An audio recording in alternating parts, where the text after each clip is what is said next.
Златното сечение, познато още като божествената пропорция, е една странна математическа пропорция, която човешкият мозък по някаква причина харесва.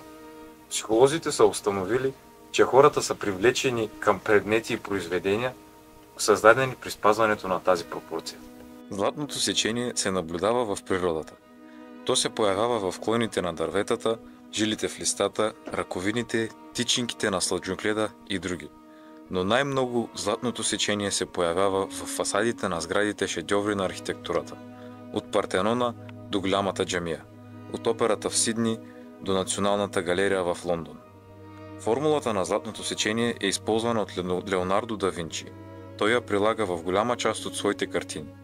Използва се от Микеланджело и Ботичели в най-известните им творби – Сътворението на Адам и Раждането на Венера. Златното сечение се появява и в графичния дизайн в маркетинга. Пример за това са логата на големи компании като Apple, Pepsi и Twitter. Чрез числото на Фиди и Фи може много лесно да се пресметне златното сечение. Използвайки формулата на Фи е равно на 1 плюс корен квадратен от 5 върху 2 е равно на 1,618. Чрез въвеждане на променливата Z пресмятаме формулата. Като изход от програмата получаваме стойността на числото на Фиди. Фи може да бъде изведено и чрез спиралата на Фибоначи. В редицата на всяко число е сборът предходните две, започвайки с 0 и 1. 0, 1, 1, 2, 3, 5, 8, 13, 21, 34 и така нататък.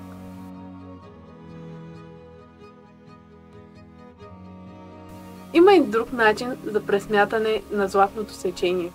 В програмата се въвежда число n, което е от 3 до 33 и е номер на елемент на редицата на Фибоначи. Винаги в редицата използваме 1 за първия елемент, за да се извършат пресмятанията. Второто число също е 1, за да може сборът на предните два елемента да е равен на следващия.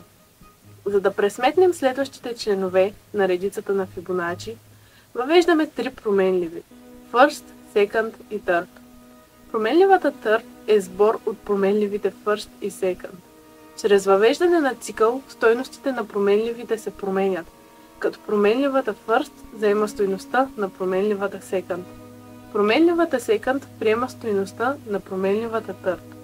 Това се извършва n брой пъти.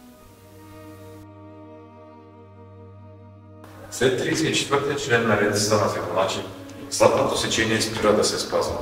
Колкото по-голяма е стойността на n, толкова по-точна е пропорцията. Както разбрахме, златното сечение се е използвало от древни времена и до днес. То се намира навсякъде около нас, в природата, в сградите и в нещата, които са постоянно около нас.